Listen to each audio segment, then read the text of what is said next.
Tony? Thank you, Ken. Good afternoon, everyone. So, bad news is not yet time for lunch. I took a lot of notes, almost half of the book, notebook that was provided to us, I fill it with notes. And in fact, what we'll trial with Matt is now, it's a glimpse what you'll have as moderation after each of the session. So this first session, setting up the scene. You have been given 5 yellow, I would say, cards to put your thoughts, questions, feedback, and so forth. For those who feel more shy and they don't want to speak in the wild.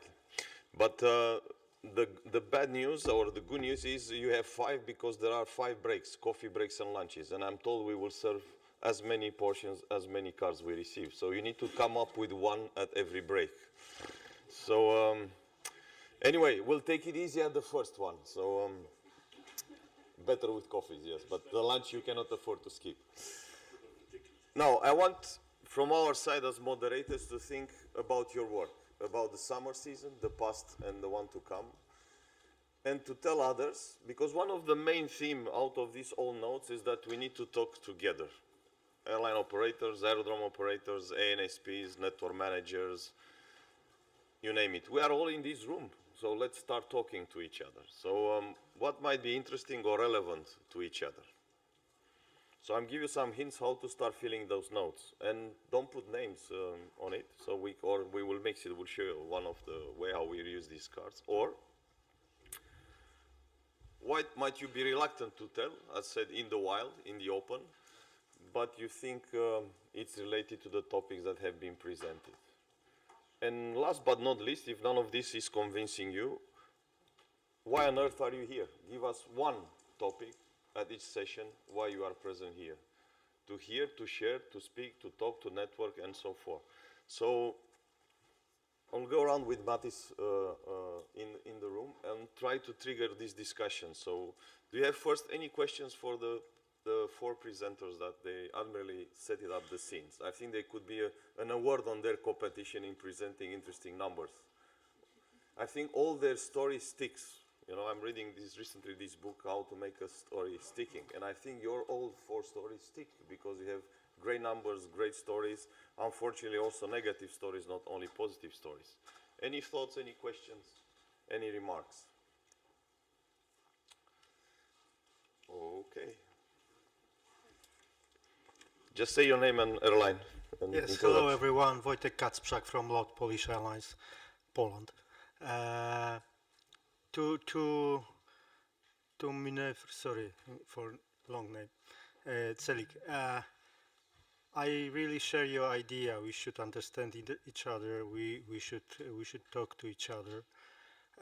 Although I believe we should keep in mind that our worlds, I mean airlines, ANSPs, are a bit different, and only understanding and nothing more may lead to a new type of bankruptcy, so-called understanding bankruptcy, because every year we see some airlines leaving the market, and I don't recall any ANSP leaving the market. So we also have to keep in mind this element, that we are fighting for our lives. So I believe you should as well understand that that's my understanding of my work. Before calling you or writing to e-help desk, I have done everything. And I understand that I have done everything possible to save my flight, name it like this. And you are the last help. That's it. Yes, Minik, any reaction from the last hope for the flight? I absolutely understand your point. Of course, when I talked about feelings, it's not out of naivety. I do understand the business also. But under the given circumstances, my thinking is, are we doing the best we can as a network? That's my question. Of course, I understand when you call me. Of course, I understand I am the last resort in my operations, and I assure you, we are doing our maximum to grant. But airspace is not mine. You do understand this. That's why no martini, no party.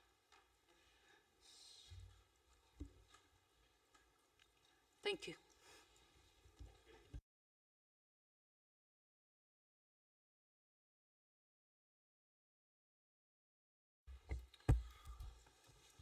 Martin Dijksel from KLM. I would support Ryanair on the EU 261 claim issues.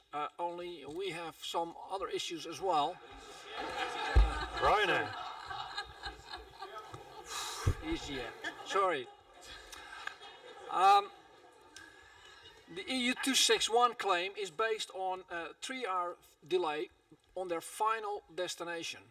So most of the ANSP say we don't give CTOTs of 3 hours.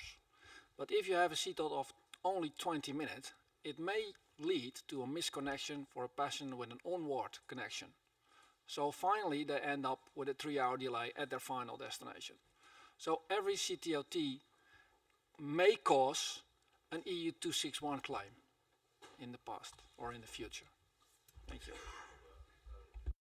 Operate under just culture auspices, so any missed call signs should be no problem. But before we come back to E261, Joe, do you want to come back on the first intervention?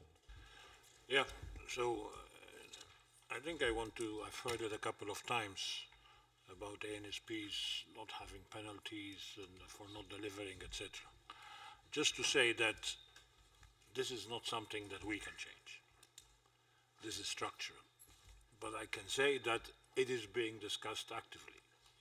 Not that we are just there to penalize ANSPs, but basically this issue of how do you incentivize, how do you make sure that what is required as a service is provided at a reasonable cost is something that is being addressed.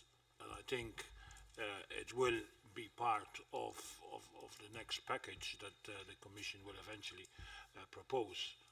So my point is we cannot solve this now between us, but it is not something, it has been felt for a while that this needs to be fixed, and I just want to reassure that it is being addressed, and it is being addressed, I would say, at senior level. Jeff, you want to come back on the EasyJet point of view on the E261? I don't think so. I think I made my point quite clear, and yeah, it's from our point, it's on a flight-by-flight basis, but there's an appreciation of the connectivity issue as well that other airlines face, and definitely support the statement that every single CTOT out there is a potential contributor to that figure that I shared. Thank you for that. Yes, good day, Jens Albeck, Scandinavian Airlines. I just want to comment a little bit on Holger's presentation regarding predictability. If we have 1 hour delay on a flight out of our home base caused by an ATFCM regulation, we most likely also have 1 hour delay going back as a reactionary delay. Is that incorporated in your models when you predict for the day? Another thing is that, as we saw, there's a lot of restrictions popping up during the day in the summer, ATFCM restrictions. And our main goal as an airline operations is to try to keep our flights on time for the sake of a hub and passengers, and as Jeff also told us his presentation. So the more regulations you put in, the more we will try to avoid the regulations, and then we will create even more instability. So, I mean, we're chasing each other here, and maybe it's time to look for some kind of solution. Thank you very much for that. I think we will come back on these issues of volatility, predictability, and complexity. There will be, immediately after lunch break, we'll start with that with Gianni and Jed, and we'll shed some light on the points that you have raised. Can I hear also from some airports and ANSPs around the table? One airport, one ANSP.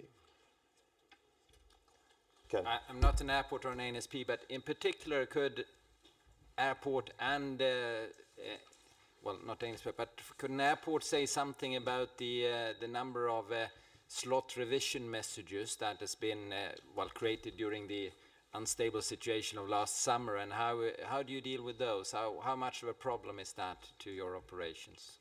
We have Francesca there, but I see we also have someone from Fraport here as well.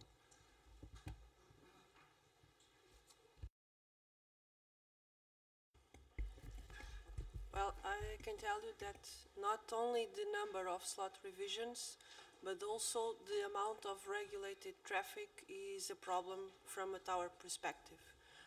Because if I have a lot of en route traffic being regulated, and I have more than 50–60% of the flights departing from my aerodrome that are regulated, to try to put the mix of regulated and non-regulated flights, sometimes with slots of 4–5 flights for the same hour, from a tower perspective, it's very difficult. So this creates a lot of requests to our local FMP and then to the NM of slot extension windows, of slot revisions, and it's very hard from a tower perspective to try to make a sequence that is stable and also does not impact the rest of the system.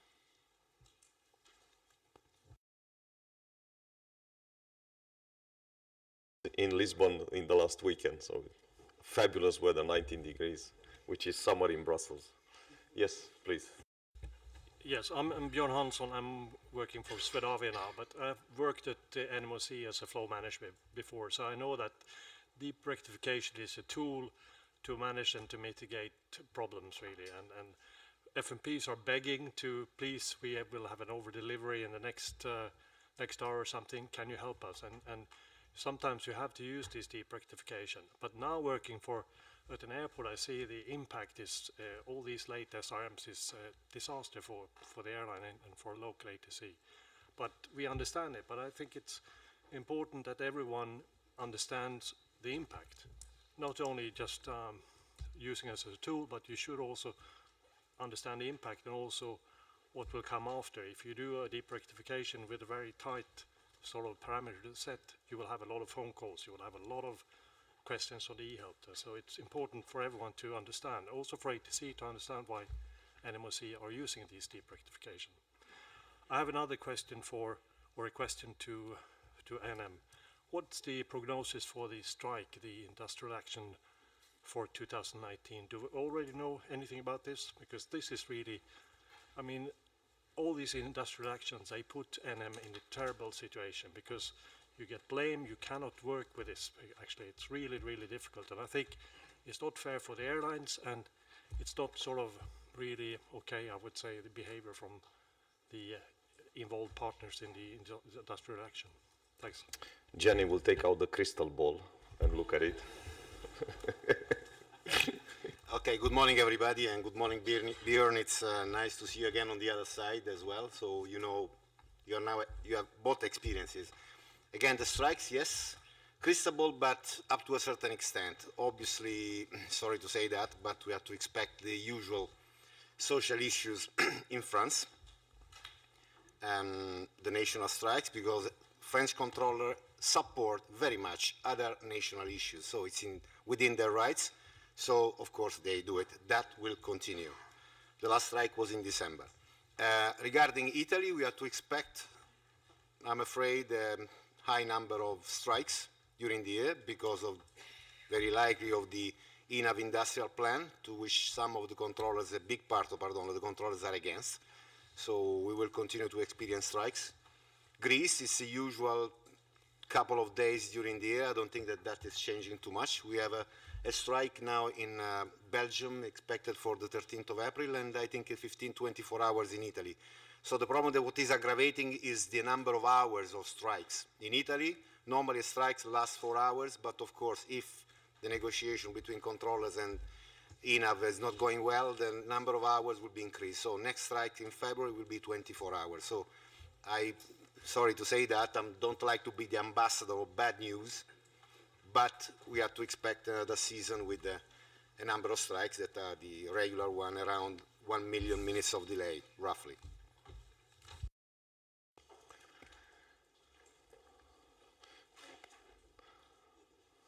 Anything else at this time? Matis, please.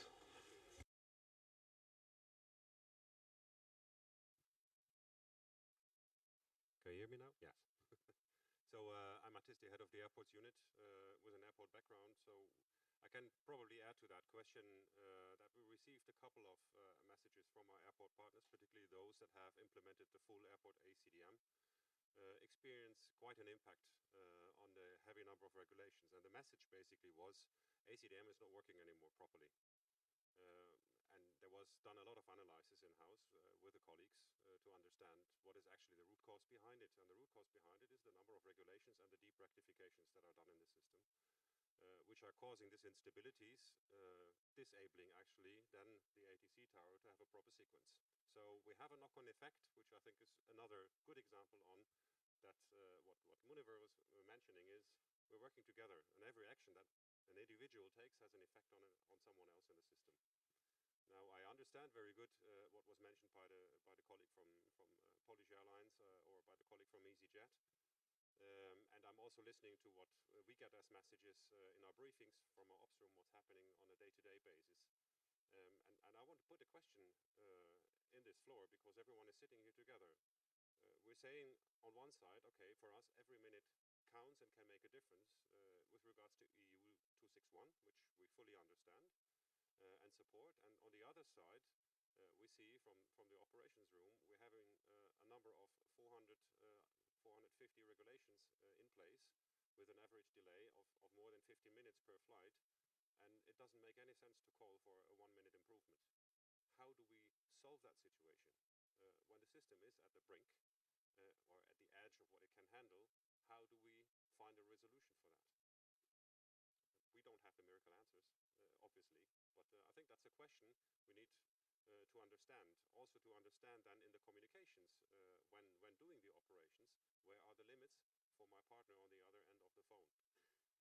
So that is a difficult question, I know, but I think it's worth discussing that.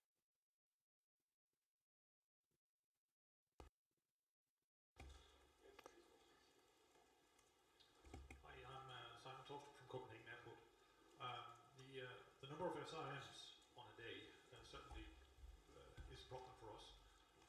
We saw, as you probably are aware, we are in the northern part of Europe, so we are probably a bit better off than some of you from Central and Southern Europe.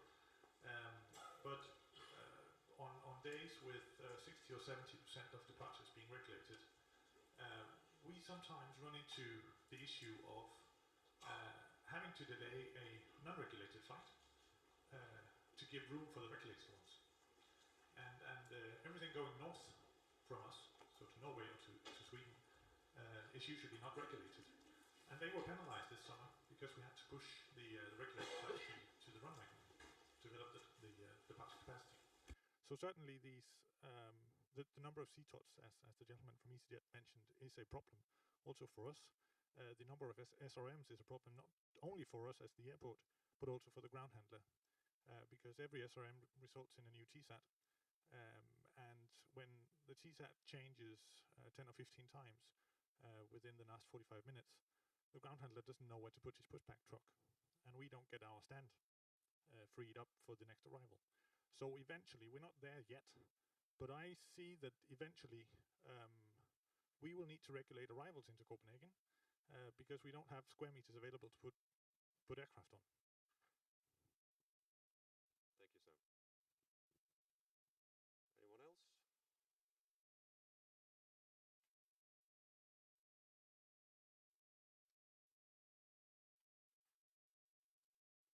Yep, back to Lot.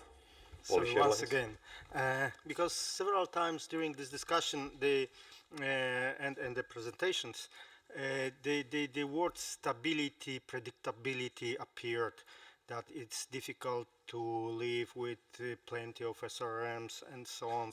That put it into my mind, such story. Many of us still recall such a document called SRS, Standard Routing Scheme, before route availability document.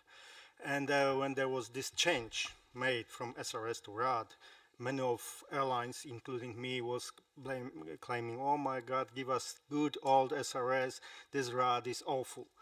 And Len Harden then said, forget about SRS, it won't return because this situation won't return.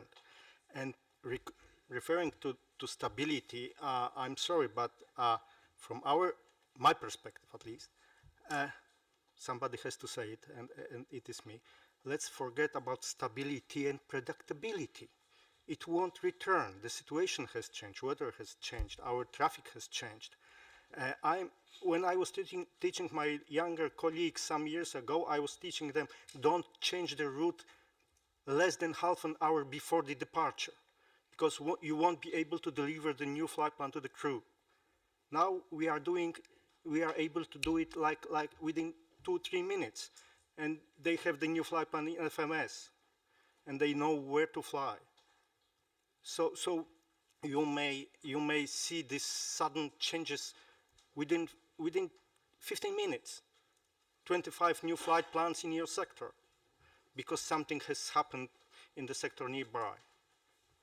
So let's forget about stability. And think what to do to work in new environment.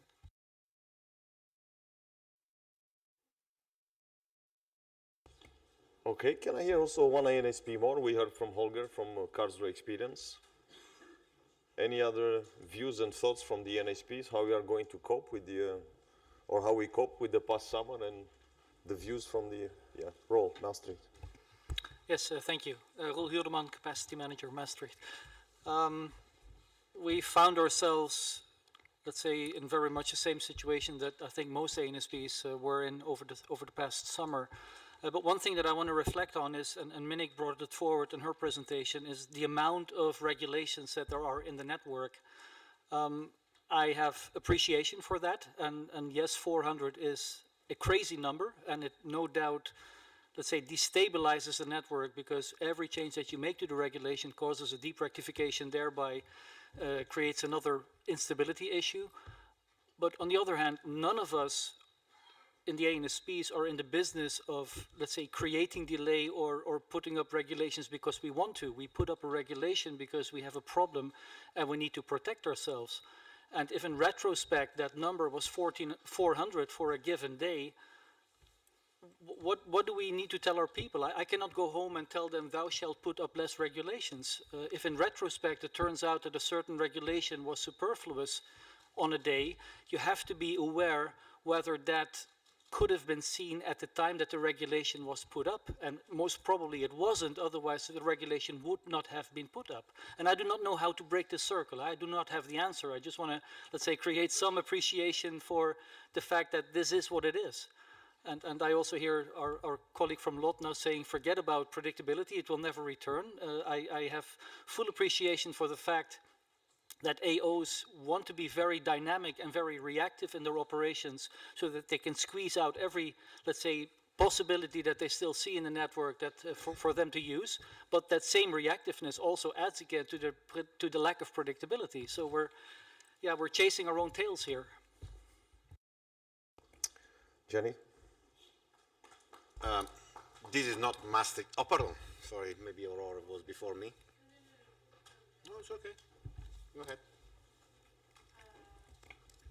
Yeah, thanks. I wanted to say quite of the same thing than Roel, so he said it far much better than me, so thank you.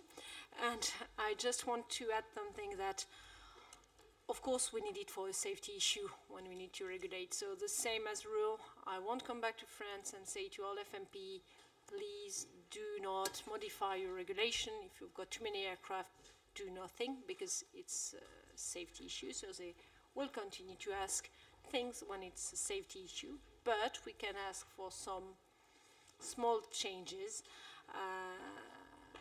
As for example, do not try to improve the regulation for just one flight, just to gain, I don't know, 1 minute or etc. This has to be this has to go through other way, for example, ELDESCO, etc., and this has to be left to NM because NM has the global view. Perhaps it's good to improve for that regulation, but will decrease or won't be good for the other regulation or for too many aircraft. So perhaps that has to be given to the network, and that is something we're going to say to our FMP. But I would like also to make you aware of, if we ask our FMP not to change the parameters sometime of the regulation, it's in another way we're saying caution, do not ask for any change, so they will take more margin. If they take more margin when implementing regulation, it means that we won't use all the capacity we'll have. And what we need to find together is something to use all the capacity we'll have, not to lose some capacity somewhere. Thank you for that. Jenny? A couple of things. First of all, just a reminder, humble reminder about the reasons for the delays. So anytime that there is a delay given to an aircraft operator, there is a safety that is granted. Now forget about the volatility and all the rest. But the delays are given in order to not to stress controllers, not to put the flights and the passengers in danger. This we have to remember. Then the root cause of the delay is another story, but please remind this. The second thing is about, yes, it's true, there is a very high number of regulations applied every day, but it is also true that many of that regulation, I cannot quantify, they can be something else. So you cannot apply a regulation of 1 hour, 20 minutes, very likely then after to be shortened or extended, if there is one single isolated peak, or in the occupancy counts, or a 20 minutes peak. So that means that there are other ways to tackle this. You don't crack a nut with a sledgehammer. Apply a cherry picking. And that means that the level of the FMP must be quite high in terms of ATFM knowledge and practices. So that means do not apply, we'll see that tomorrow, we'll go into details tomorrow, anticipating some of the things that will be debated tomorrow. Don't apply a regulation for one single isolated peak of +3 or 4. Contact us. Try to improve your knowledge. Look at the flight list. Look at the complexity. Then if you really want to regulate, apply a cherry picking. You just give delay to 5 flights, and all the other 250 will go with 0 delay. So, and the third thing is about what Aurore was saying. After the workshop, there is an outcome, of course, will be communicated to you. But expect next summer some more control from the NMOC in terms of the technical parameters, window width, and all the other stuff, together with also the duration of the regulation. Because the ETFMS is quite often used in that messy context of 468 regulation like a simulator. Once you have taken a decision, if you want to apply the regulation, just please apply it. Don't change your mind after 5 minutes, or just shorten, or try to see what happens. No. Use our tactical CMEX. We'll see then tomorrow, we'll debate all these things later. Thank you. Thank you, everyone. Obviously, if I'm allowed to use some safety words, we need to go from hindsight to foresight and from reactive to predictive and proactive and see how we can do that, because in the hindsight, it's easy to find out that one regulation is superfluous. And I'll come back because we will have time to debate the topic. So before we break for lunch, okay, the last question, last question. Go ahead. Just a comment to Lot saying that we should forget about predictability. Joe mentioned in the entry speech here that the number of flights in the next 10, 15, 20 years will double. I think predictability is the key to solve that. You cannot forget predictability. CDM is about predictability, and if the controllers will not have the predictability, they will reduce the acceptance rate in the sectors, that's for sure. Thanks. Thank you for that comment. Joe, one last remark before we go lunch. Yes, I will take it a bit further than what we have, because I might not be here all the time this afternoon. We will agree eventually what to do for the summer. We have proposals, we'll discuss, we'll go to ODSG, eventually we will agree. Changes that we want to achieve for the summer. But what is be different this year is that once we agree, That for us is a commitment that we do it. So if we agree, whatever I don't even want to go into an example. We will agree what we are going to do, and we want to make sure that we follow it. And we have set up, at the request of our Network Management Board, an internal group, an internal cell that meets every week. And besides reviewing the general numbers, what has happened, what hasn't happened, and why, we will also be addressing specifically what has changed, or is someone not following what was agreed. And at that point, we will decide whether to take it up with the individual ANSP concerned or with the individual airline concerned. And if we don't get a satisfactory response, we go even higher. So this year, 2019, it will not be we wait over the summer and then at the end of the summer we complain that this happened and this happened and this happened. No, we will tackle it week by week. And I think it is important that, first of all, there is the attention of everyone on what all of us are doing, but at the same time, we have to highlight where we have made progress, where everybody is doing what everybody promised to do, and where we have discrepancies on this. So just to say that once we agree for the summer how we're working, we will be tracking that. And tracking that to rectify it so that we don't let the damage, if I can call it damage, to go for the whole of the season. We will address it. We will then go to the Director of Operations, NMB, wherever we need to go to fix it. So I think it's important to look at this summer, a difficult summer that we expect to have. But if there are things that we need to change also during the summer, we discuss, we meet, we address, we agree, and then we follow. And if we don't, then I think we raise it.